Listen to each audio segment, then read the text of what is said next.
Ito ay Kia Rio 2012 automatic transmission hatchback. Ang problema ng may-ari, bigla lang daw namatay. Galing sa takbo, tapos nung pinigil nila, nilagay sa bahay, nung gagamitin, ayaw nang umandar. Cranking na lang ng cranking. Ang napansin ko dito mga sir, nawala po ang kanyang letter P. Tandaan niyo po yan, ito po ay automatic. Dapat meron pong letter P na naka-display yan dyan sa gitna. Palatandaan na naka-engage ka. Yan o, kahit nililipat ko, kung napansin nyo, wala talaga siyang lumabas. Dapat meron niyang PRND, dyan mismo sa gitna. At isa pa, ayan, dyan mismo, sa tinuro kong yan.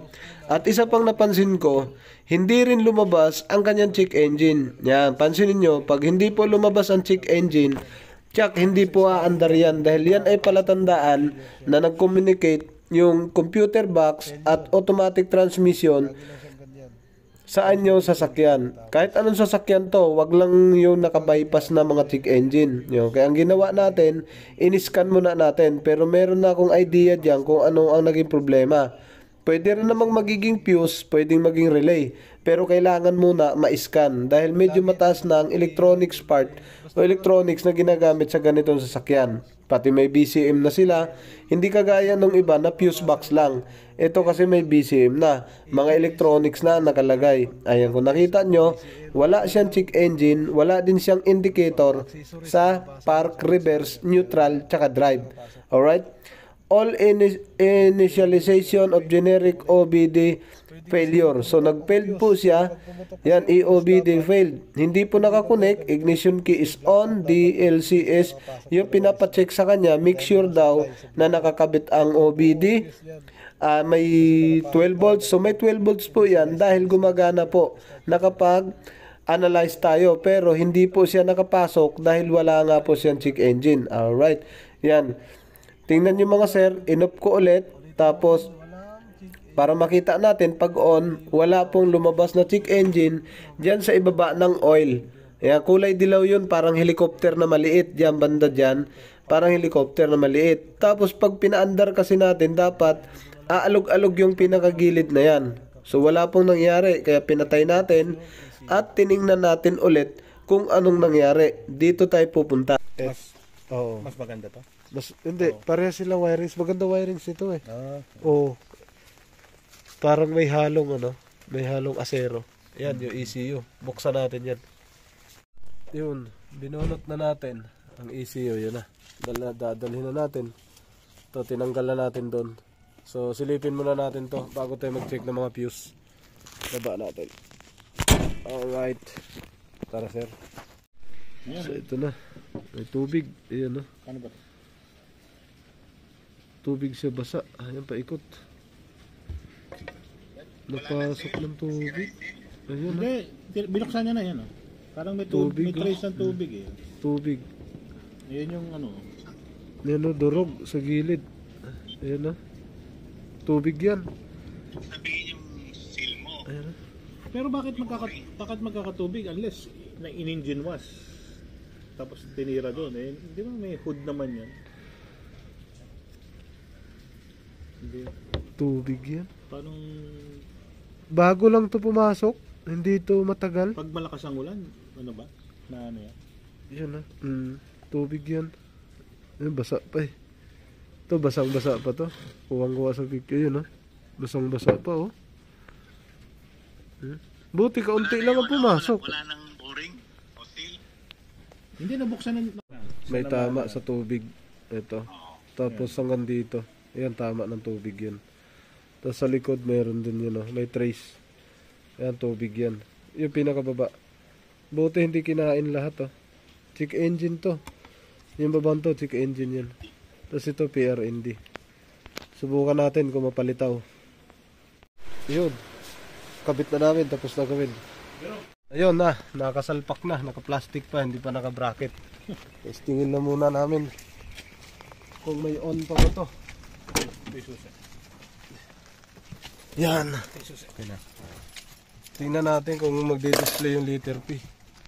Kasi wala eh. Ito na. On. Isa. Check engine. Ayun, may check engine na. Ayun Ayun, may P na. Yan ang sinasabi ko. Yung check engine na yun. Tapos yung letter P na to. Oh, di ba? Meron sa standby. Kanina wala. Wala. Oh, under yan. Oh, manda. Tapos, rev. Galing mo na, husay mo talaga. Oh. Under. Reverse natin. Dapat hindi yan aalog. Oh. Walang alog. Neutral. Drive. 1. Oh, at least meron na. Yan na. Ngayon sinasabi mo sir, ito, clock spring yan. Yan. Yung airbag, clock spring yan. Tapos sabi ng misis mo, may sira daw ang aircon. Hindi, i-scan natin. Hindi, Scan, aircon. oh. Yung, Pwede natin i-scan kasi to kasi kanina hindi siya na-scan. Teka, pasok ako dyan. Ito na, oh, ikaw. Yun, gumana rin sa katagal-tagalan. Ito, Oh, sige lang. yan lang. Hindi na. So, dinat na natin, walang display lang yung letter P, tapos walang check engine. May ginalaw tayo doon sa ECU kasi napasok ng tubig. Yan. Pero pagka malala, hindi advisable yun ha. Pagka malala, hindi advisable yung repair pagka sobra na ang tubig. So, noong nakaraang araw daw sila nasiraan eh. Nagulat sila, hindi daw sila makauwi. Biglang tumigil na dito, hindi na mapaandar. Kanina, sagad, hindi ma-scan. Ngayon, pwede natin i-scanin to. So, kinad. Jerome, Ay, yung tools mo, nandun sa loob. okay lang yun. Yun, pasok na siya mga sir. Ayan. Ma-i-scan na natin. Ayan na, kanina, nagpipailed. Ngayon, pasok na. Ayan na. Pwede na tayo mag-scan. So, palatandaan dyan, pag lumabas yung letter P, tsaka check engine, matik may scan na yan. Ayan o, okay yung transmission, ABS, ESP brake, airbag, steering. Ayan, isa lang. Ito, ano to siguro, high speed CAN communication. Ito, error na to. Yan ang problema tingin ko dyan. High speed CAN communication error o ano. Steering kasi gusto makita ni sir dahil nagpalit daw siya ng clock spring. Nakailaw pa rin yung airbag. Tingnan natin kung ano to. Yan, read. CAN timeout EMS. Back CAN timeout EMS. Ito. Read it all. Read DTC. Alternator control circuit. Hindi ba kayo nagpa-washing nito, sir? So wala naman siya alternator ang lumabas. Control circuit. Tapos charging naman siya 14.3. So clear muna natin lahat ng fault code. Off muna natin to, sir. Off muna natin. On lang tayo. On. Yan, on position. May check engine na, may letter P. Yan. Clear muna natin lahat ng fault code. Yung sinabi mo, sir, na airbag, ito yun. Ma-detect? Airbag, hindi, unrecognized eh. Oo nga, hindi nga ma-detect. Clear. Isa-isa. Isa-isa. Read it all. Clear natin. Errors code, yes. Para malaman natin kung anong fault code lalabas pagdating doon sa inyo. So, ito naman, ito steering, ito smart key, steering. So ang isa alternator, no? Malayo yun masyado sa sira. Bakit may fault alternator?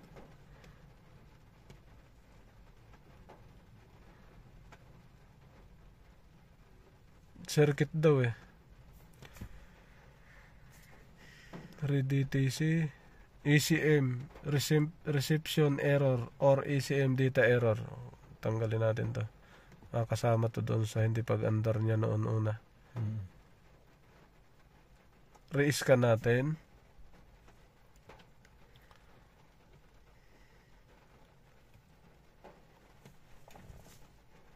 Unrecognized. Okay na, yung engine wala nang fault code.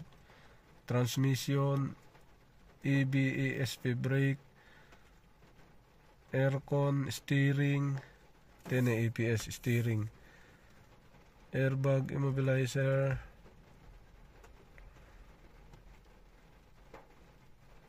BCM, code. Halos lahat okay na. IMO, TPMS, tsaka airbag lang ang wala. Wala naman Hindi wala. Ang yung wala dyan, ang hindi lumalabas, yun yung wala rito. Complete na yung scan. Kompleto na yan. Kompleto yan. Buo. Lahat automatic, engine, kompleto. Start natin ulit. Start. One click.